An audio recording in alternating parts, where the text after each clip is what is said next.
آخری سانس تک عقیدہ حق پہ استقامت نصیب فرمائے، موت کی ہچکی ہو زبان پہ ورد علی ولی اللہ جاری فرمائے، قبر کی پہلی رات ہو زیارت امیر نصیب فرمائے، قیامت کی صبح ہو شفاعت شبیر نصیب فرمائے، وارث کریم کے ظہور میں تاجیل فرمائے، دعائیں قبولیت تک پہنچائیں، سہارا درود کا لیں، بلند آواز سے صلوات پڑھے اللہ۔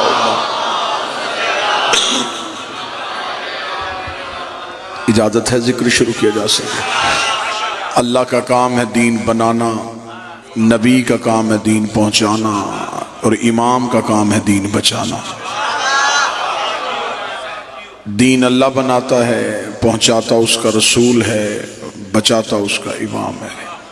دین بھی اللہ بناتا ہے، نبی بھی اللہ بناتا ہے، امام بھی اللہ بناتا ہے۔ بندوں کا بنایا دین بھی ٹھیک نہیں ہوتا، بندوں کا بنایا نبی بھی ٹھیک نہیں ہوتا، تو بندوں کا بنایا امام بھی ٹھیک نہیں ہوتا۔ بندوں کے بنائے دین میں بھی غلطی، بندوں کے بنائے نبی میں بھی غلطی، بندوں کے بنائے امام میں بھی غلطی۔ مذہب اسلام کے فرقوں میں سے ایک فرقہ نہیں، بلکہ مذہب اسلام میں مذہب جعفریہ، اسلام ہی کو شیعہ کہتے ہیں، شیعہ ہی کو اسلام کہتے ہیں۔ میں اسے اسلام کا فرقہ نہیں کہوں گا، یہ مذہب ہے جو نبی کے دور سے زندہ تھا اور اب تک زندہ چلا رہا ہے۔ میں ملت تشیع کی ترجمانی کرتے ہوئے ببانگ دوحل منبر سے یہ اعلان کروں گا، مسجد سے لے کے خانہ کعبہ کے صحن تک ہم دیوار کعبہ پہ ہاتھ رکھ کے اعلان کرنے کے لیے تیار ہیں، ہم نے 12 مانے ہیں، بنائے نہیں ہیں۔ بادشاہ حسین عزت عطا فرمائے۔ ہم نے جنہیں مانا ہے، ہم نے انہیں مانا ہے، ہم نے انہیں بنایا نہیں ہے۔ ہمارے 12 ائمہ میں سے ایک بھی ہمارا بنایا ہوا نہیں، بنائے اللہ نے، ہاں ہم نے صرف مانے ہیں۔ دین میں امام کی ضرورت بڑی ہے، دین میں امام کی اہمیت بڑی ہے۔ وجہ کیا ہے؟ میں وجہ پڑھ دیتا ہوں۔ اللہ قرآن میں ہمیں کہتا ہے نماز پڑھو، میرے مالک کیسے؟ فرمایا جیسے میرا نبی پڑھتا تھا۔ متوجہ صاحبان ہیں مکمل؟ خدا حکم کرتا ہے نماز پڑھو۔ ابھی قرآن منبر پہ لے آؤ، بائے بسم اللہ سے لے کے سینے والناس تک قرآن میں حکم نماز ہے، طریقہ نماز نہیں۔ خدا نے یہ نہیں بتایا اتنی دیر قیام کرو، یہ سورت پڑھو، رکوع میں اتنی دیر جھکو، سجدہ اتنی دیر کرو، فجر کی نماز میں اتنی رکعتیں پڑھو، ظہر کی اتنی پڑھو، یہ نہیں۔ حکم ہے نماز پڑھو، کیسے؟ جیسے نبی پڑھتا تھا۔ روزہ رکھو، میرے مالک کتنی دیر کا؟ جتنی دیر کا نبی رکھتا تھا۔ زکوٰۃ دو، میرے مالک کتنی؟ جتنی میرا نبی دیتا تھا۔ کعبے کے چکر کاٹو، طواف کرو، میرے مالک کتنی دفعہ چکر لگائیں؟ جتنے میرے نبی لگاتا تھا۔ خدا نے ہمیں پورے دین میں نبی کا محتاج کر دیا۔ نبی کی اطاعت کے بغیر نہ نماز پڑھی جا سکتی ہے، نبی کی اطاعت کے بغیر نہ روزہ رکھا جا سکتا۔ اب ہم بہت بعد میں آنے والے لوگ ہیں، ہمیں کون بتائے گا کہ نبی کیسے پڑھتے تھے؟ قرآن نے تو حکم دیا ہے۔ جب حدیث کی کتابوں میں آئے تو کسی امام نے کوئی حدیث لکھی، کسی نے کوئی حدیث لکھی، کسی نے کوئی حدیث لکھی۔ ہر ایک نے اپنے امام کے کہنے پہ نماز کا طریقہ بدل دیا۔ کسی نے یہاں ہاتھ رکھ لیے، کسی نے یہاں ہاتھ رکھ لیے، کسی نے یہاں ہاتھ رکھ لیے۔ یہ جھگڑا قرآن کا نہیں تھا، امام کا تھا۔ یہ لڑائی قرآن نے شروع نہیں کی، امام نے شروع کی ہے۔ یہاں ہاتھ باندھنے والا نیچے کرنے کو تیار نہیں، نیچے ہاتھ باندھنے والا اوپر کرنے کو تیار نہیں، کھولنے والا باندھنے کو تیار نہیں، باندھنے والا کھولنے کو تیار نہیں۔ ہر بندہ کہتا ہے میری نماز ٹھیک ہے، میری نماز ٹھیک ہے، میری نماز ٹھیک ہے۔ یہ لڑائیاں بعد میں کریں گے، نماز کس کی ٹھیک ہے پہلے یہ پتہ کرتے ہیں امام کس کا ٹھیک ہے۔ جو بول سکے وہ ہاتھ اٹھائے۔ پہلے یہ طے کرتے ہیں کہ امام کس کا ٹھیک ہے۔ جس کا امام ٹھیک اس کی نماز ٹھیک۔ بسم اللہ صاحب، جس کا امام ٹھیک اس کا روزہ ٹھیک، کیونکہ امام معیار ہے عبادت کا۔ جنگ صفین اویس کرنی نے اپنے نوکر سے کہا مجھے وضو کے لیے پانی دے. وضو کا برتن نوکر کے ہاتھ میں تھا، یا ادھر سے جنگ کا تبل بچ گیا. وہی اویس جس نے کہا تھا مجھے وضو کا پانی دے، اسی اویس کی آواز ہے جلدی کر، گھوڑے پہ زین رکھ. اسے کہا حضور کدھر؟ فرمایا جنگ کے لیے. سرکار مسلح بھی جا کے آیا ہوں. فرمایا شرم نہیں آ رہی؟ نماز تو جنگ کے لیے جا رہے ہیں. اسے خبر تھی میں امام کو چھوڑ کے عبادت کروں گا تو اللہ عبادت کو قبول ہی نہیں کرے.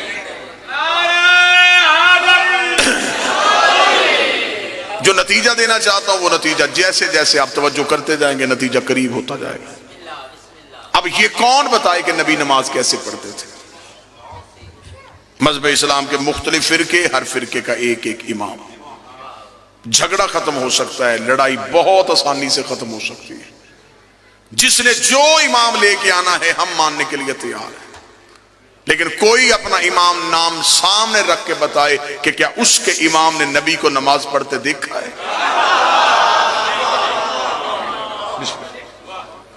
کیا اسے نبی کو نماز پڑھتے دیکھا؟ لیکن جب ہم نے ان آئمہ کی ہسٹری پڑھی تو کوئی 70 سال بعد آیا، کوئی 80 سال بعد آیا، کوئی 95 سال بعد آیا، ایک سب سے آخر میں جو ہے وہ 125 سال بعد آیا. انہیں کیسے پتا تھا کہ نبی کیسے پڑھتے تھے؟ اب اس کا مطلب ہے مذہب اسلام کے جتنے فرقے ہیں انہوں نے جن اماموں سے پوچھا ان اماموں نے مصطفیٰ کو دیکھا نہیں، انہوں نے مصطفیٰ سے مذہب کو سنا اور سن کے آگے بتایا. اب ہم سے پوچھو کہ ہم شیعہ ہاتھ کھول کے نماز پڑھتے ہیں، ہم شیعہ روزے کا وقت ایسا کیوں رکھتے ہیں؟ ہم سے پوچھو کہ ہم نے دین کہاں سے لیا ہے؟ عزت قرآن کی قسم ہے ہم نے کسی سے سن کے نہیں لیا. رسول سجدے میں ہوتے تھے، یہ پشت پہ ہوتے تھے. رسول بازار میں ہوتے تھے، یہ کاندھوں پہ ہوتے. اہل بیت وہ ہیں جنہوں نے نبی کو تنہا نہیں چھوڑا. صحابی دین مکمل دے نہیں سکتا کیونکہ صحابی گھر کے اندر نہیں جا سکتا. نبی کی بیویوں سے دین پوچھ نہیں سکتے اس لیے کہ وہ گھر سے باہر نہیں آ رہے. پیچھے ایک ہی اہل بیت بچتے ہیں، نبی گھر میں تو یہ گھر میں، نبی بازار میں تو یہ بازار. پہلا نتیجہ آسان ہو گیا، دوسرا اس سے بھی آسان ہو جائے گا اگر توجہ یوں ہی رہی. دوسری چیز ہے جس سے دین پوچھا جائے اس کا معصوم ہونا ضروری ہے. دین ہمیشہ معصوم بتاتا ہے. معصوم کے علاوہ دین پوچھیں گے تو دین میں غلطی ہو جائے گی، غلطی ہو جائے گی تو دین غلط ہو جائے گا. جب دین غلط ہو جائے گا تو پھر نماز، روزہ، زکوٰۃ، عبادات ساری کی ساری غلط ہو جائے گی. بسم اللہ. اب دین کس سے پوچھنا ہے؟ معصوم سے. عزت صحابہ کے بل پاس کرواؤ، ناموس صحابہ کے نام پہ لوگوں کی گردنیں کاٹو یا گھر چلاؤ. کوئی مولوی میری آنکھوں میں آنکھیں ڈال کے بتائے صحابہ کی عزت ہے، اطاعت نہیں ہے. عزت ہے، اطاعت نہیں. اطاعت کیوں نہیں؟ اطاعت ہے معصوم کی. صحابی معصوم نہیں. دین ہمیں لینا ہے معصوم سے. ہمیں جانا پڑے گا معصوم کے دروازے پہ، کیونکہ غیر معصوم کی بات میں غلطی ہو سکتی ہے، معصوم کی بات میں غلطی نہیں ہو سکتی. میں تقریر کروں، تقریر کرنے کے بعد کہوں کہ میرا مجمع جو میں نے تقریر کی ہے مجھے سنائے، تو میری تقریر میں اور آپ کی بتائی ہوئی بات میں فرق آ جائے گا. آپ مجلس سن کے باہر جائیں گے، آپ پورے چکوال میں پھیل جائیں، لوگ پوچھے کدھر تھے؟ پدراڑ تھے. کیوں؟ مجلس تھی. کس نے پڑھا؟ ایک خطیب آیا تھا. کیا پڑھا؟ میری تقریر آپ نے اپنے انداز میں سنائی. تقریر ایک تھی، باہر نکل کے 500 حصوں میں تقسیم ہو. قصور میرا نہیں، جتنے راوی بدلتے گئے. تو بیٹھا ہے تو نتیجہ تو قریب ہے. جتنے راوی بدلتے گئے اتنی تقریر بدلتی. کسی نے کہا مجھے 24 نومبر کی آصف علوی کی پدرہاڑ میں کی ہوئی مکمل تقریر چاہیے. اس سارے مجمع میں سے ایک ایک بندے کے گھر جائے، کہیں سے پوری تقریر نہیں ملیں گی. ایسا ہے یہ؟ کوئی ایک جملہ بتائے گا، کوئی دوسرا جملہ بتائے گا، کوئی موضوع بتائے گا، کوئی لفظ بتائے گا. تقریر میری تھی، سنی اس مجمع نے. 5 منٹ بعد یہ مجمع بھول گیا. 2019 جدید ترین دور، سائنس بالکل ترقیوں کے عروج پہ، انسان دنیا ہتھیلی پہ لے کے پھر رہا ہے۔ اتنی ترقیوں کے باوجود میری 40 منٹ کی تقریر اتنے پڑھے لکھے بندے فوراً بھول گئے، نبی کی 23 سال کی تبلیغ چند دن پہلے بدھ چھوڑنے والے بندوں کو یاد کیسے ہو سکتا؟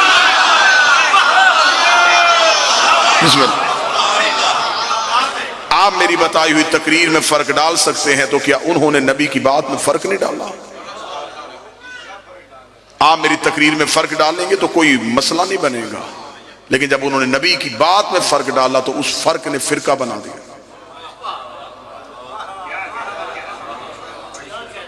ایک فرقہ ادھر ہو گیا، ایک فرقہ ادھر ہو گیا، ایک فرقہ ادھر ہو گیا۔ یہ فرقے نبی نے نہیں بنائے، یہ فرقے راویوں نے بنائے، اماموں نے بنائے۔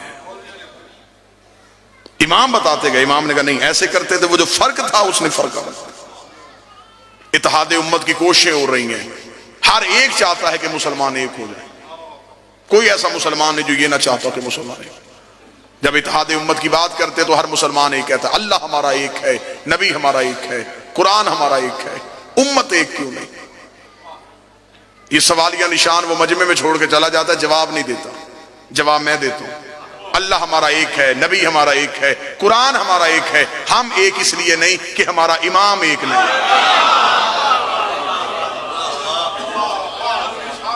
امت ایک ہو جائے گی جس دن امام ایک ہو جائے گا، اور ہمیں انتظار ہے کہ جب امام آئے گا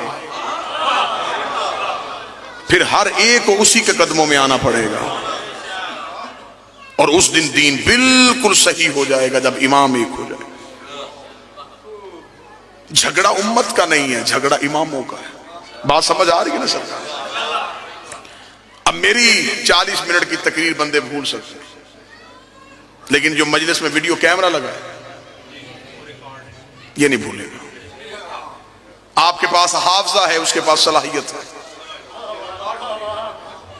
حافظہ، انسانی حافظے کی ایک علت ہے کہ انسانی حافظہ مخصوص چیزوں کو محفوظ کرتا ہے۔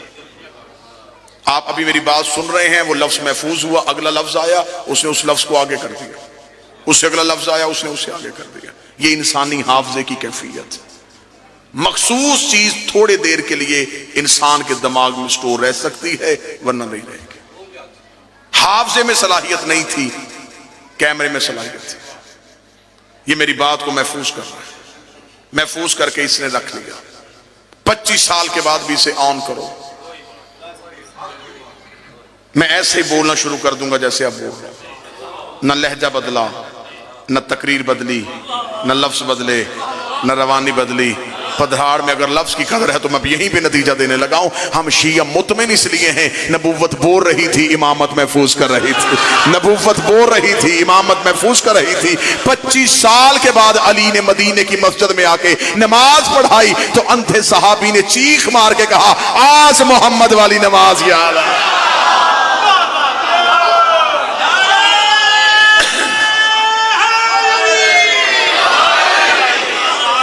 آج ہمیں نماز مصطفیٰ یاد آ گئی، آج ہمیں محمد کی نماز یاد آئی۔ کیوں؟ اس لیے کہ امامت میں غلطی نہیں تھی۔ زمیندار ذمہ دار زیرک چہرے میرے سامنے تشریف فرما ہے، خلافت والوں کے گھر میں لڑائی دکھا سکتا ہوں، امامت والوں کے گھر لڑائی نہیں۔ میں باپ بیٹوں کے ہاتھوں قتل دکھا سکتا ہوں، خلافت والوں کے گھر۔ حکومت کے لیے بھائی کا خون کرنا دکھا سکتا ہوں، لیکن خلافت والوں کے گھر حکومت کا لالچ تھا نا، تخت کا لالچ تھا۔ امامت والوں کے گھر یہ لڑائی نہیں۔ جاؤ جا کے شیعہ مذہب کی ساری تاریخیں چھان مارو، کسی امام کے 18 بھی بیٹے تھے، امام کے جانے کے بعد امامت پہ لڑائی نہیں ہوئی۔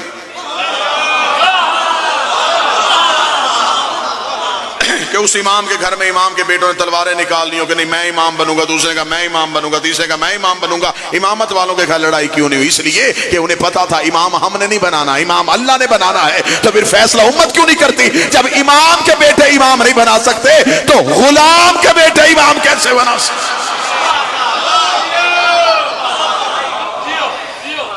امام چننا ہمارا کام نہیں، بنانا اللہ کا کام ہے، ہمارا کام صرف ماننا ہے۔ بادشاہ حسین